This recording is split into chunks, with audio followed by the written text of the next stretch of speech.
Imagine a man who could not go to the best schools. A man who never finished his paintings. A man who people called strange, unreliable, even crazy. Now imagine that this same man painted the most famous painting in the world, that he drew flying machines 400 years before the airplane was invented, that kings wanted to be near him, just to talk with him. This man was Leonardo da Vinci, and today I want to tell you his story. Not just what he did, but who he was. If you enjoy learning English through stories like this, please subscribe to our channel. It really helps us grow. Now, let us begin.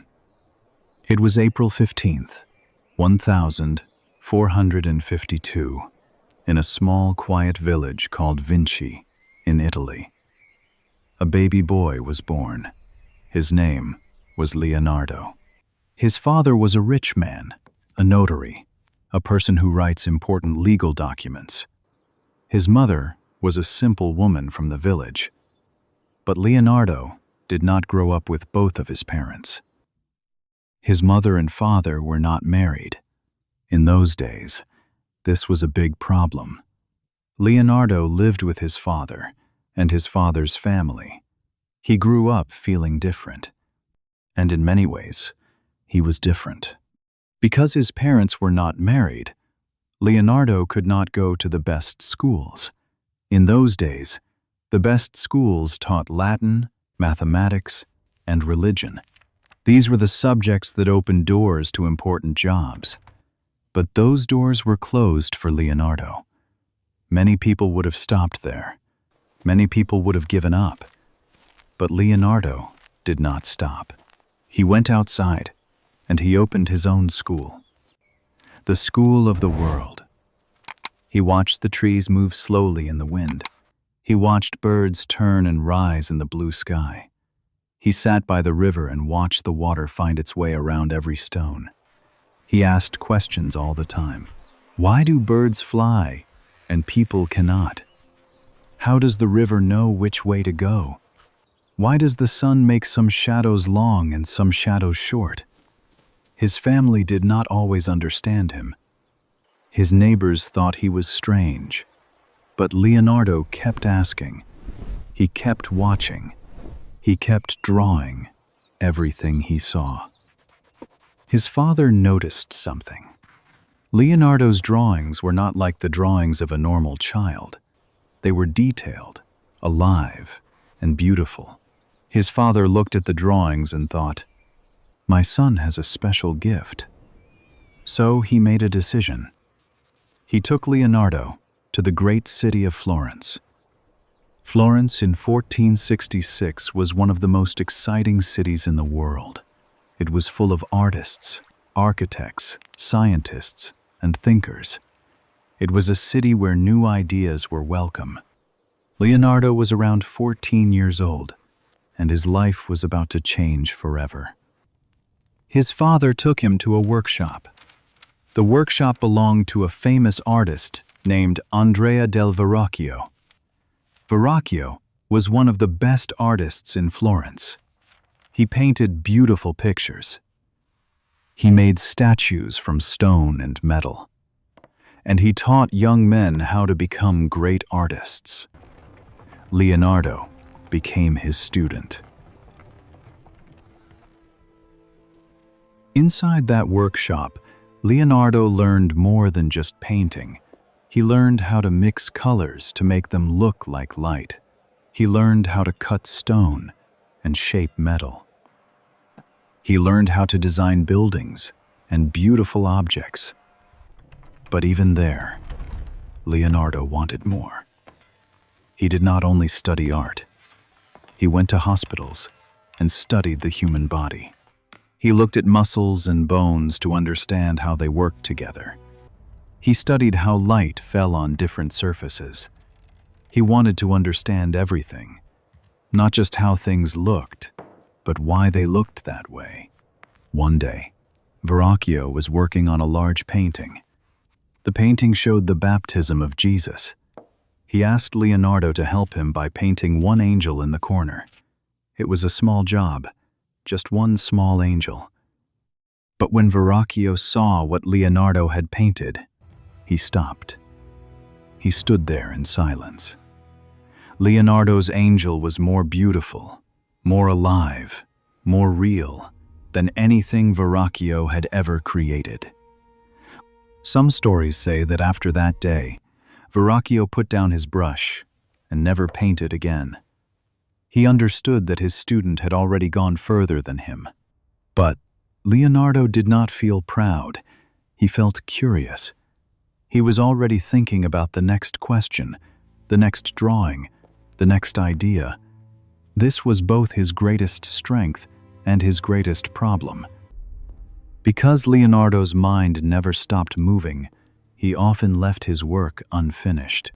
He would start a painting, then stop to study birds. He would begin a statue, then start writing about mathematics. People began to notice. They gave him work. They paid him money to start. And then they waited. And waited. And waited. People started calling him unreliable. But Leonardo did not see it that way. For him, every new question was more important than the last answer. By the late 1480s, Leonardo had moved to Milan, a powerful city in northern Italy. He was working for Ludovico Sforza, the Duke of Milan. The Duke was a powerful and ambitious man. He wanted Leonardo to design weapons, plan festivals, and design beautiful buildings. And Leonardo did these things. But at night, and in the quiet hours of the morning, his mind was somewhere else entirely. It was in the sky. Leonardo was obsessed with birds. He watched them for hours. He studied how they used their wings to catch the wind.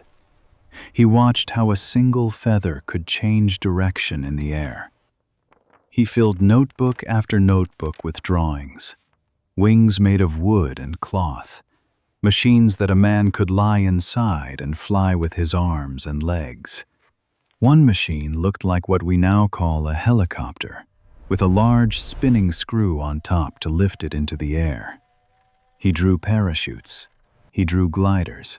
He wrote in his notebook, "A bird is an instrument working according to mathematical law." He believed that if he could understand that law, he could build a machine and fly. Did any of his flying machines ever work? We do not know for certain. There is no proof that he built or tested them, but his ideas were real, and they were hundreds of years ahead of his time. The Wright brothers built the first successful airplane in 1903. Leonardo had already imagined it in the 1480s. Why did he want to fly so much? Perhaps because he wanted to see the world from a completely different place. Perhaps because he believed that humans could do things everyone said were impossible. That dream never left him. While he was dreaming of the sky, Leonardo was also creating one of the greatest works of art in history. It was a painting on the wall of a church in Milan. The painting showed Jesus and his 12 disciples sitting together at their last meal. We call it the Last Supper. Leonardo worked on it for 3 years. He thought carefully about every face, every hand, every expression. He wanted each person in the painting to show exactly what they were feeling at that moment. The result was breathtaking. But Leonardo used a new technique that did not work well on the wall. The painting began to fade and crack very quickly. Even today, the Last Supper is damaged. But even damaged, it is still one of the most powerful and famous paintings ever made. By 1503, Leonardo was back in Florence. He was 51 years old. He was respected and famous, but he was also often poor. because he still did not finish many of the projects people paid him for. Then one day, a wealthy merchant named Francesco del Giocondo came to him with a request. He wanted Leonardo to paint a portrait of his wife. Her name was Lisa Gherardini. Leonardo agreed. Leonardo sat with Lisa. He watched her. He began to paint. He painted a woman sitting quietly, her hands folded gently in front of her. Behind her was a strange and dreamlike landscape. Mountains, rivers, winding roads that seemed to lead to nowhere and everywhere at the same time. But it was her face that stopped people. She had a smile, but it was not a clear smile. It was not a happy smile or a sad smile. It was something in between, something mysterious, something alive. People looked at the painting and asked, "What is she thinking? Is she happy? Is she sad? Does she know something we do not?" Nobody knew. Nobody knows, even today. Leonardo worked on this painting for years. Some say 4 years. Some say more than 10. He carried it with him everywhere he went. He never gave it to Francesco del Giocondo. He never let it go. Why? Perhaps because he never thought it was truly finished. Perhaps because it was the closest he ever came to painting a living person. This painting, of course, is the Mona Lisa. Today it hangs in the Louvre Museum in Paris. Every year, millions of people stand in front of it, trying to understand that smile. Just like Leonardo, they keep asking questions. The years passed. The world around Leonardo kept changing. There were wars between cities, between powerful families, between kings. Leonardo moved from place to place. He worked for different rulers. He designed bridges, canals, weapons, and buildings. But still, many projects remained unfinished. Still, people called him unreliable. And still, Leonardo did not care about what people said. He cared about one thing only: learning, understanding, knowing more about this extraordinary world. In 1516, Leonardo was 64 years old. His right hand was paralyzed. He could no longer hold a paintbrush. He could no longer create new paintings. But his mind was still sharp, still full of questions and ideas. Then something beautiful happened. King Francis I of France invited Leonardo to come and live in France. The king gave him a lovely house near the royal palace in a small town called Amboise. He gave him money, comfort, and respect. Most importantly, he gave Leonardo something very rare: time. Leonardo accepted. He packed his notebooks and moved to France. Thousands of pages covered in drawings, observations, questions, and ideas. He lived quietly in his house. He walked in the garden. He talked with the king, who loved to spend time with him and listen to his thoughts. He looked over his old drawings and his old ideas. And the Mona Lisa, that painting he had carried for so many years, was still with him, still unfinished. In his eyes, still perfect. In everyone else's. On May 2nd, 1519, Leonardo da Vinci died. He was 67 years old. Some stories say that King Francis was with him at the end. We do not know exactly what happened in those final hours, but we know what he left behind. He was born outside of marriage. He could not go to the best schools. He did not finish many of his greatest works. In his own time, many people thought he was strange, difficult, and unreliable. But Leonardo da Vinci never stopped watching the world with wonder. He never stopped asking why. He never stopped believing that a person with curiosity and patience could understand anything. He was a painter, yes, but he was also a scientist, an engineer, an architect, an inventor, and a dreamer. He painted the most famous smile in history. He imagined machines that would not be built for hundreds of years.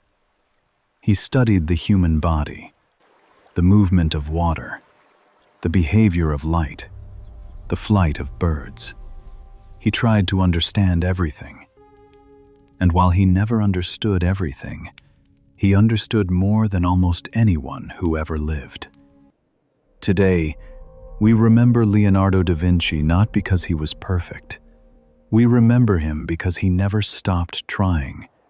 He never stopped wondering. And maybe that is the most important lesson of his life.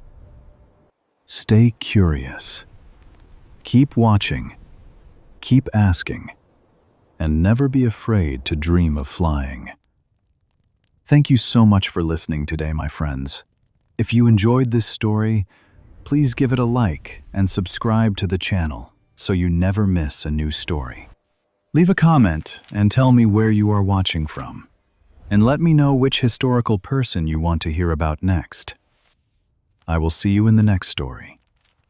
Goodbye.